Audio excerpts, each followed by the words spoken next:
I couldn't imagine doing this business without having technology. It's very useful. Sometimes it can be overwhelming, and I pick and choose the different applications that I want to use. I can be having 6 or 8 conversations through text messages while I'm showing properties, sort of, I try to stay focused.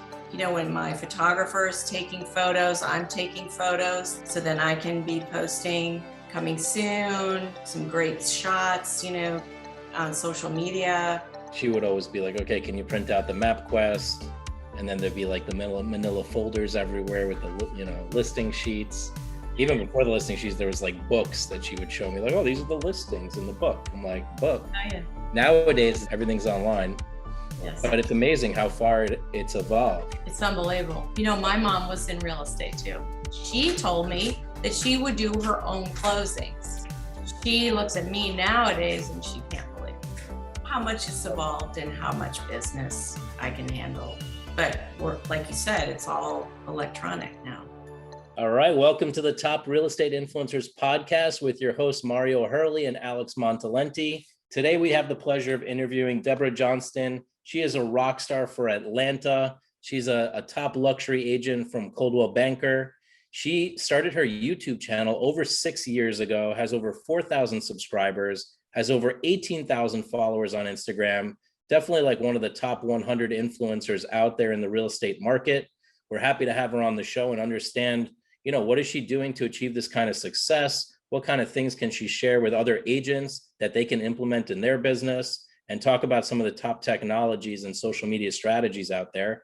I also noticed that you're written up all over the place. You're written up, you definitely have a great PR firm that's been writing you up all over the place. Saw a lot of news stories out there for you. So we're excited to dive deep with you. Thank you. Thanks, Alex and Mario. I really appreciate this opportunity. Actually, yeah, welcome. Welcome. So, Debra, let's get right down to it, okay? What's the source of your energy? The source of my energy? Oh my goodness. I started my career in corporate America, and while I enjoyed it, I really wanted to do something more. And I've always been into architecture and design. And I didn't just all of a sudden say, oh, I'm going to go into real estate. But I thought, what could I do? What would be different? And this was 18 years ago. And I decided to get my real estate license and just kind of keep it on the side and see what would happen. And I did one deal, and then I did another deal. And then I was like, this is cool. I want to do this. And so I got into the business. And so I reflect on how I feel in real estate versus how I felt in corporate America. Mm-hmm. And it is truly a passion for real estate and being in the luxury space, but it's also helping people solve their housing problem, or it's not a problem, but matching up and finding their dream home. And when you find that match, there's nothing better. And it's like, to me, I look at it like a project. So you have the start, you're looking, you have the negotiations, and you have the deal closing and everything in between. And that's usually a 60-day window, maybe a little longer, depends. So it's like immediate gratification. You're solving it, you're getting happy clients, you're getting referrals, and that's what brings me the energy and passion for this business. And I do like being in business for myself. So basically, I would say, you're living the dream, because I deal with agents almost on a daily basis where they say, I'm just starting up. And a lot of times I hear, we'll see how it goes. Whereas it sounds like you kind of like said, oh, I like this. Let me just stick to this already. Yeah. So like you just found your delight. Well, I will say too that my background is in marketing and systems, and the two with a business background works really, really well in real estate. But I absolutely love branding and differentiation. So for let us know what background do you have exactly in marketing and systems? Well, in marketing, I spent 16 years with Coca-Cola and doing all aspects of operations, marketing, strategy projects, positioning. So I was also surrounded by exceptional talent. So I was watching the whole process, and that really helped. And then before that, I graduated with a degree in computer science, but I'm not a programmer. But what it taught me was big project management and taking big projects and culling them down and working through them. And I use that in real estate. So I can multitask 5, 6, 8 projects all going at the same time. It's a skill that I actually enjoy. So between those two, I got right into it and then started immediately thinking, how do I differentiate myself from my competition? It became awesome challenge. I still do it. I do it every single year. I come up with something to help differentiate. So what makes you different? What makes me different? Everything. I don't know. I just love what I do. I love what I do. I operate like a business. So I gain the confidence of my luxury clients that I am handling what their needs are. And I just, try to do the very best that I can. As a listing agent, I represent their properties. I use not only excellent photography, but I use videography. I do co-branding. For example, I just recently started working with Eric Conover out of New York, and he and I co-brand on some of my big trophy properties. He's got 1 million followers. It's just a unique way to do something different. And I have 2 videos that are like 23 minutes long. And I thought, no, people aren't going to spend all that time watching. They love them. And then I use it for prospects that want specific details on a house. I'll give them the Eric video versus the fast video so that they can listen as he walks through the house and describes it in utmost detail. Wow, that's huge. I would say you have definitely an unfair advantage compared to some agents. Alex and I always talk about how it's very easy to get a license, but do you have the background, the marketing background? And many agents do not.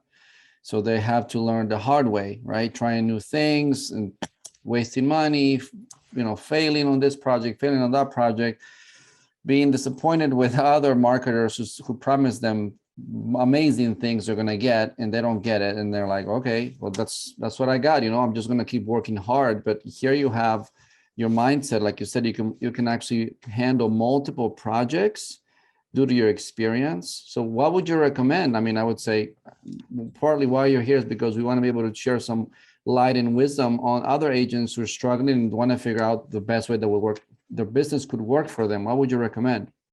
Let's see. I would recommend, if you get one listing, just really demonstrate the potential of what you can do as a listing agent. And each component has to be as best as you can get it. The best photography. Do a video, because videos are exceptional and they're viral and people get to see what the house looks like. It's all about presenting the experience that the house provides.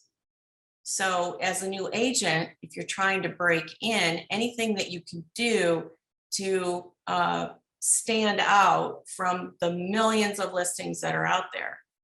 For me, I did personal branding on my name. I thought it was very important that my name, everyone would go, oh, yeah, I remember Debra Johnston.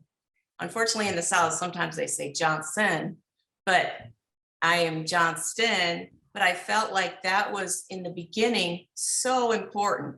And then, of course, I was with a brokerage, but I wanted to really brand my name as a luxury agent.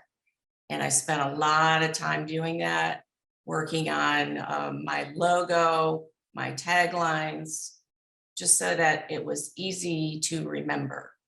So here's my question with that. I definitely see the investment that you made in your PR and having a lot of articles written about you, getting featured in a lot of important places. I am sure that that makes a difference in the type of business that you get, the confidence and winning the listing and people knowing your name. Mhm. And my question is, at what point did you do that in your career where you said, you know what, I've been a realtor, but now what I'm gonna really do is build up my brand, my personal brand, get the PR, get a PR agency. I'm curious to see, like, when did you do that, and would you have done it sooner, knowing what you know now? It's an expensive proposition. So in the first 10 years, I was doing it whatever I could myself in terms of branding my name locally. And then after that, probably, actually, it's been about, I think the YouTube channel was first. I had that set up. And then the PR firm came later. I just felt like it evolved to be the right timing to then start. It was like a layering. I would Okay. invest in one thing, and then video, and then the PR firm. And now I'm doing monthly press releases on my properties. So it's evolved. And I really feel like it's taken this long to really have the collateral to be able to have it as part of my branding strategy. I had listings before, but now I've really honed in on just amazing properties. So I And do you guess think- I don't know Yeah. if that answered it or not, but Yeah, I'm just trying to get a sense, like, did that make a huge difference for you once all that stuff came together and you were getting the PR? And I think it's still building. Yes, I think it does make a difference, especially when, people are searching and looking for top agents. I do have a lot written about me, and it's certainly beneficial, I think. why I ask is because I recently met a realtor who did the work, but also had a little luck too, right? Like, one of the first deals they closed, the commission check was over 250K. Yeah. Right. So I mean, it was like, okay, boom, suddenly I got a celebrity who bought a house with me and the commission was huge. And he's like, how should I invest my money? And one of the things I said was, well, since you do have this extra money right now, I think you should invest in your brand.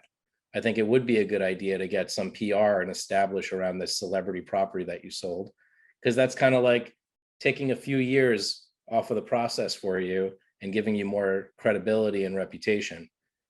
And and nowadays, yes, it is a big investment, but you can get some PR done at a decent, like, Zillow style price. Yes. It's like, what would I rather do? Would I rather go Zillow, or would I rather build up my brand? Personally, I'd build up my brand tomorrow versus going Zillow. Yes. I think I was kind of describing that a little bit on a smaller scale, but if this agent was able to close on this celebrity client, that closing, a lot of times agents stop marketing the day the property closes. And really your opportunity is to capitalize on that after. And then people see what you have accomplished. And then it also sets the bar, like you said, and might save a couple of years on getting those listings. I remember, and I still feel this way, I get one listing that helps me launch another listing. And I pay a particular attention to that because that's my business. That's the momentum, right? I mean, It's the momentum. it's a momentum game. As soon as you lose the momentum, it's hard to restart the engines. Yes, All right, cool. That answers my question. Thank you. you're welcome. Very good question, Alex. I Very good. have another question. Let's see if it's a good one too. Okay. What about on videos? What makes a good video? What makes a useless video? I think, first of all, having an excellent videographer, which I was very fortunate to find one who was just starting his business. And now he's pretty much a rock star status, but we still work together. But I felt like he uniquely just captured the essence of the house. And then he paired it with excellent music. And I really just did the intro, showed my branding, said who I was, a few things about the house, and let him go. And the viewer could just watch the house and see the details. And I started that, and I feel like, you know, that's the best way to go. I mean, you can say a few things about a property, but I really don't walk around too much. And you see the videos that are out there now, that's pretty much what they do. So that's what I did. Yeah, 100%. The videographer plays a huge role. And Huge.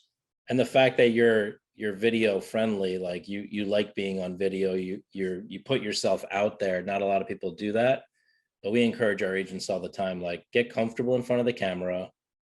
You're out there with your face anyway all day long. It's just That's like right. it's like a mental block. Like, I can open the door and talk to people, but I can't be on video. I don't get it. But Yeah. yeah, once they get a good videographer to start shooting some content, and it's amazing when you get one of those, like I did too. You remember Mario Alex Lukacs did our first videos. He was a rising star. Now he probably charges 10 times what I paid him, you know. But it's like when you get one of those good ones that can really showcase you and showcase your properties and start building that content goes a long way. That content still lives on your channel 6 years later. Yes. So get them while they're young. Get them while they're young, the videographers. Oh, yeah. I mean, there's a bunch of them out there now that are really good. It was interesting. He reached out to me, and I didn't realize this, but he was just graduating out of college. And I said, sure, why not? You know, I've been thinking about getting into video. I hadn't done it. I think we're going on. I had the channel for about a year, and then I started working with Blake after that. So we've been working together probably 5 years now. And practice makes perfect, right? And it's a good opportunity for them. They can showcase their skills there, and then take out their industries, or they can show the work they did for you as part of their portfolio. Yes. So it sounds like you've been doing this long form video. Have you played around at all with short form video? I do. Okay. I mean, I mostly use shorter, less than 2 minutes. It was just the co-branding that I did with Eric Conover. He always does a longer video, and his followers like watching all the details on the homes that he does. Yeah, because I feel like that's kind of where things are going right now. I mean, the long form videos do great too, but the short form videos is all people can take right now with their text messaging and their constant phone calling and their busy lives. I recently hired go ahead. I was just going to say videos and reels. Yeah. I recently hired a team of TikTok guys right out of college who launched a company. They're taking off. And I know that I got them at a good price. In the future, they're going to be charging a lot more because they're so good. And they came and they filmed me 2 days straight, produced 80 different videos that are getting released. And now you can release these videos on TikTok, on YouTube Shorts, on Instagram Reels, on Facebook, on LinkedIn. You get so much play with a short form video. Yes. Long form, you get play, but you don't get quite as much play. That's right. I need their names. Yeah, I'll hook you up for sure. Okay, good. I'm not on TikTok yet, but I want to be. It's the best playground. I'll just share this, Mario, real quick, because I mean, mostly I want to get Debra sharing, but is that I recently did a webinar for a bunch of real estate influencers, and we were looking at TikTok as a playground. Like you come from the world of marketing, right? How cool would it be for Coca-Cola to test out stuff in this giant playground of people just to see what's working and not working, and be like, ooh, that video got 1 million views. Great. That's the one we're going to use to do all of our other marketing. Yes. That's how I see TikTok right now, is like, it's a playground to test your marketing. And then once one of those goes viral, you can use that in your commercials on Facebook, on Instagram, on LinkedIn, on YouTube, and they're going to go viral there too. because they landed well in that giant population. Does that make sense? Yes, totally. I need to do it. It's fun. Yeah, that's beautiful. And all of our subscribers who are listening and watching the podcast are probably gonna send you the request, Alex. Like, who are those people? I need their number. But we'll have Debra go first because she's on Yeah, our just give podcast. them to me. Right. Okay, so let's talk about what are the currently, like, here we are, 2022, already at the middle of the year, whenever people listen to this. But like, what are you currently your next projects, your next goals? What's your next level? Very good question. Thank you. This year I changed brokerages and moved to Coldwell Banker specifically to be in their global luxury group. And it has been so exciting because I was also inducted into the International Luxury Alliance. And it's a group of the very top brokers. And we get together 3 times a year and network and talk about our clients and referrals and best practices. So for me, that's taking it to a level of where I want to strive to be. These people are like rock stars in the real estate industry. I mean, I'm talking $1 billion in sales in 1 year. And so for me, this year is all about a new level of growth and expanding my reach. And I just have a wonderful playing field of all of these brokers that I can, learn from. Amazing. So go a lot bigger than you've ever gone. Yes, that's my goal. And who's in your team? Like what? Because one of the things we learned already is that you have to have a team. You have to have people that around you that support you, inspire you, take care of the little tasks so that you can show up and be awesome. Yes. Well, I am an individual agent. And so I have, office support, I have marketing support, and I have this amazing PR firm that I work with. And I also have a life coach who's based out of Los Angeles. And he and I have been working together going on 13 years now. And he also helps me look beyond and really stretch to the broadest goals. And then we work towards achieving those goals.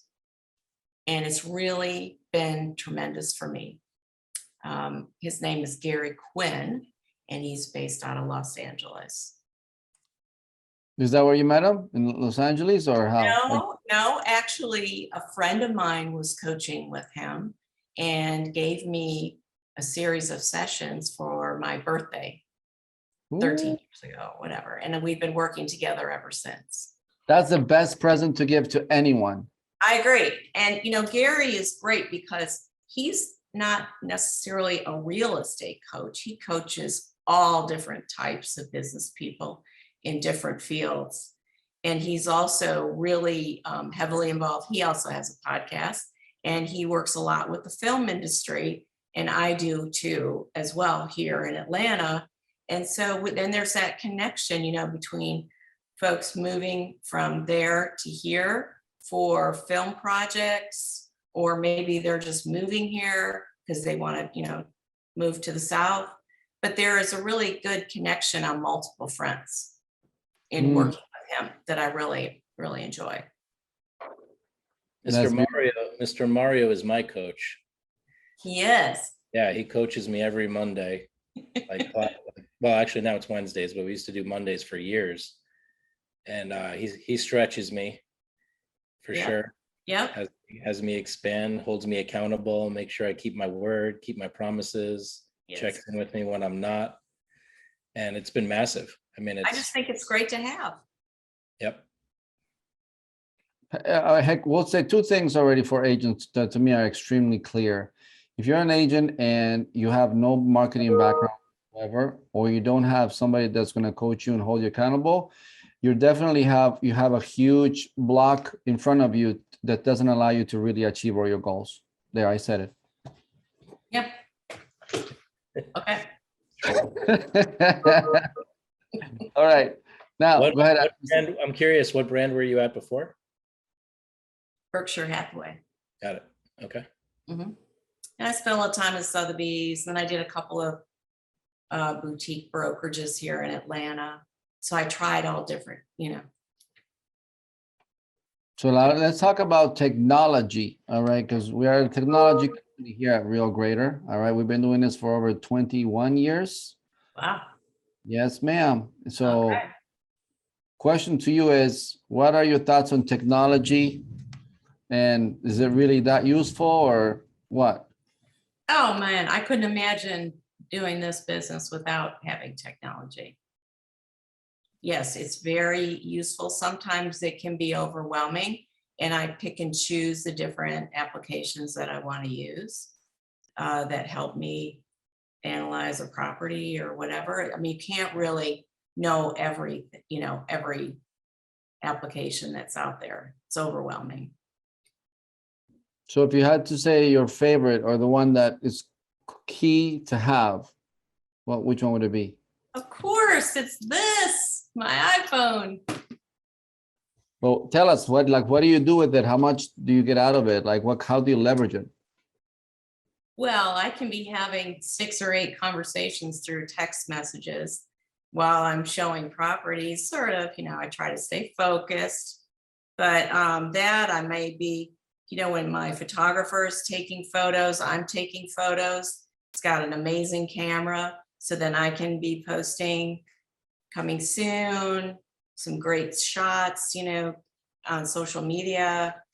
What else do I use for? Of course, all my calendar organization and everything. I mean, I've got to have that. If I don't, it's a problem.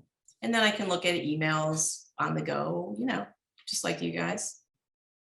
Isn't it amazing though that I was born into this because my mom was a realtor. Right. She was a Long Island realtor, paying the bills through real estate. And she would always be like, okay, can you print out the MapQuest? And then there'd be like the manila folders everywhere with the, listing sheets. Even before the listing sheets, there was like books that she would show me, like, oh, these are the listings in the book. I'm like, book. Oh, yeah. Nowadays, it's like, what do you mean, what book? Everything's online. Yes. But it's amazing how far it's evolved, right? It's unbelievable. My mom was in real estate too.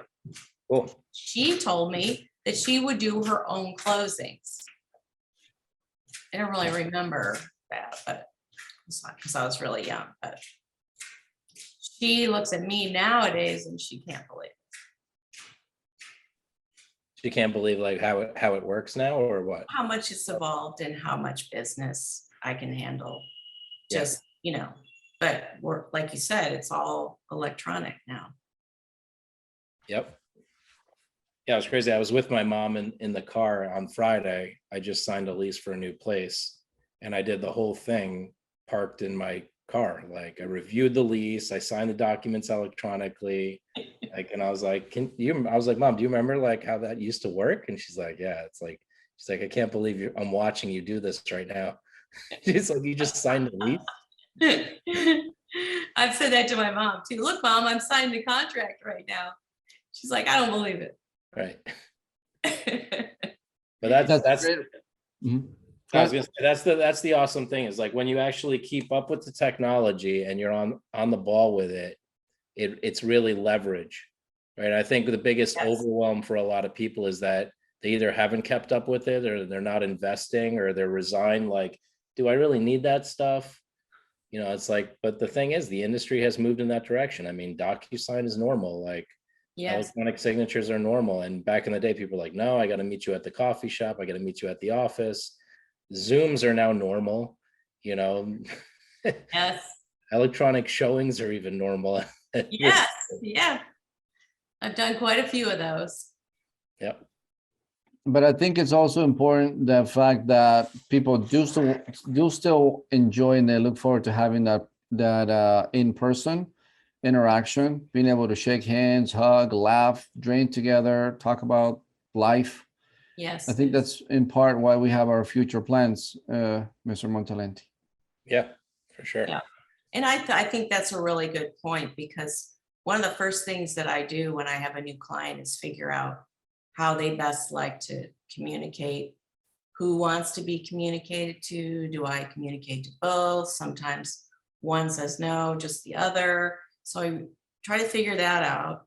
And then also, like you said, pick up the phone and have live conversations as we're going through the process as well.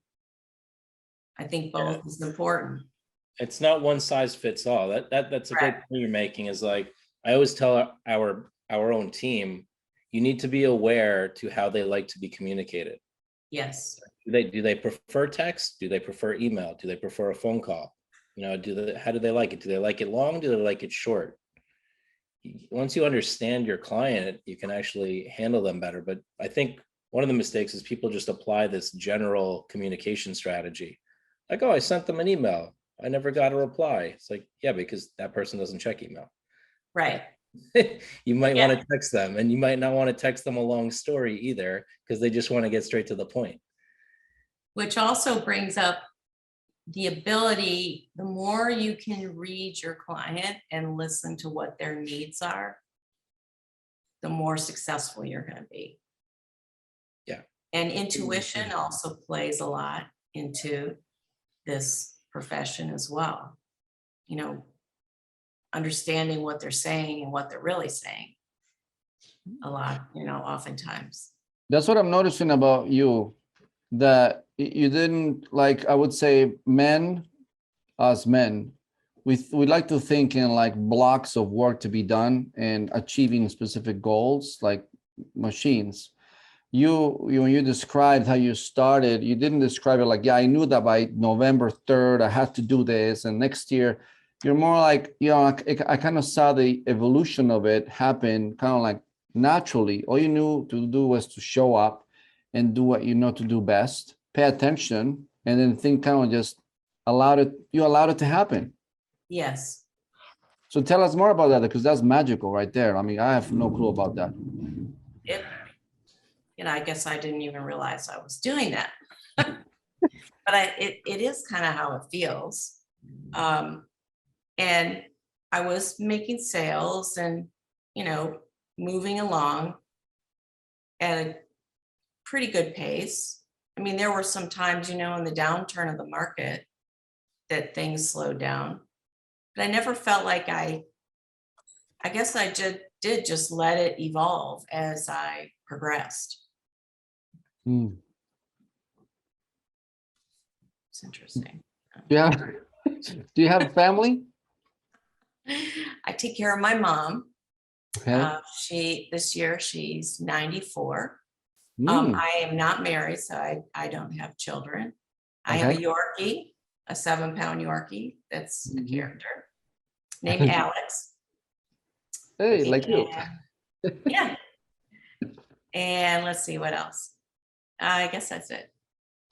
No, it's just very interesting. That's one of the things that I found fascinating about women entrepreneurs, just women in general. They just have that extra sense of things, which is like you're right now even thinking about it, how to describe it. We men, we love to describe things like, you know, exactly ABC, black and white, but you're like working in the gray area, and it's like working just fine. You're still making great connections. You're growing amazingly, but you don't have that mentality of like, I don't know, just, you know, bust your back and like, you know, bring the bacon. That you're more like, it's coming. Yes. And my coach has actually helped me with that. Mm. It's definitely coming. It's here, actually. It's all good. So tell us more about your whole mindset. Like, how do you prep yourself to win each day, or how do you look at your life, the years coming up? How do Well, you? I got to interrupt for a second, just because I had a big breakthrough on this for myself. That what landed for me was you said it's already here, like it's all here already. Yes. Share more on that, because I think that was a big moment for me that happened this year. Is like, we're building this big business, but I had a moment where I was in the gym and I just broke down and started crying in front of everybody. Yeah. And what came to mind was like, it's already here, like it's all here. Like I don't have to strive or pretend or force, like it's all happening. It's actually already happened in my mind. Like I Yes. already see where this is all going with the Yes. business. And that gave me a sense of peace of mind. Like, okay, I've arrived. It's super powerful. It is super powerful. And really, my coach has helped me with this. He said, believe it, see it, say it, write it, and it'll happen. He wrote this terrific book called The Yes Frequency. It's about the power of yes. And it's a great book and worth the read. But I believe it. I see it. Sometimes I don't, I have my days. Real estate is like one day everything is amazing. Next day some disaster happens and you're like, oh my gosh. But you just have to think, you know what? I know tomorrow is going to bring something else. And you just have to balance out your emotions to go with it because every day is different. And I love that about it. And I have a funny story. One of my new clients, I'm working with the husband and the wife, and they want to move to Georgia. And we're, sharing houses and talking about needs and wants and everything. And at 3 a.m, sometimes I can't sleep. So I'm laying there thinking, I wonder what is in Marietta. And I'm like looking around on Zillow. Pretty soon I get a text from her and she's thought I was sleeping or something and said, I found these 2 houses in Marietta. And I text her right back and she goes, oh my God, you're up. So we're texting back and forth about what we want to do. So meanwhile, the husband's trying to sleep next to her. And so today he calls me and he leaves me this video voicemail. And he shows me this whole box of money, like, I don't know, 300,000. He's flipping through. He's like, all right, Deborah, it's all about making my wife happy. See all this money? I will give you a $50,000 bonus if you make my wife happy and find her a house as soon as possible because she's driving me crazy. And I'm like sitting there watching this video going, I can't believe I'm even seeing this. So I called him and I'm like, you just made my day. And he's like, I love my wife. We just have to find her a house as soon as possible. And so you don't have to give me a $50,000 bonus, okay? But it was just so priceless. Awesome. Yes. Anyway. No, that's beautiful. And, actually, we were just having a meeting a couple of days ago with our leadership here at the company. And that was where I would say it's reflective of how many people are not where you guys are at, where you see it before you have the evidence that it's there. Yes. Where people have this mindset of like, well, I can't say it's there because I don't know. Mm-hmm. And I'm not going to just say something and then look like a fool when it doesn't happen.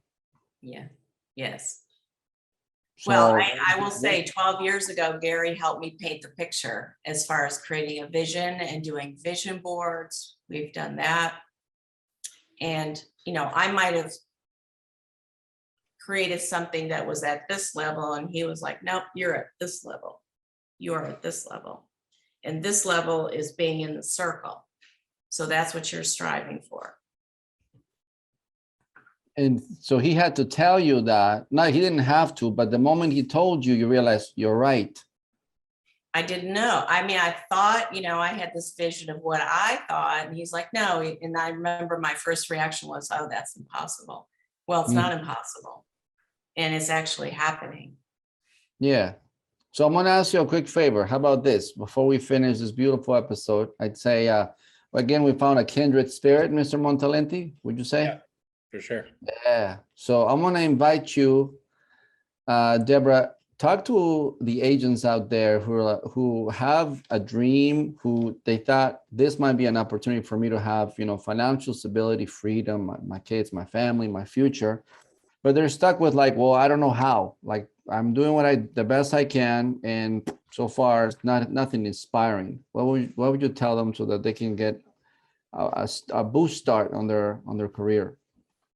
I would tell them focus on getting that first listing and do your very best 120%, whether it's with the photos, a video, mailers into the neighborhood, get your name out there.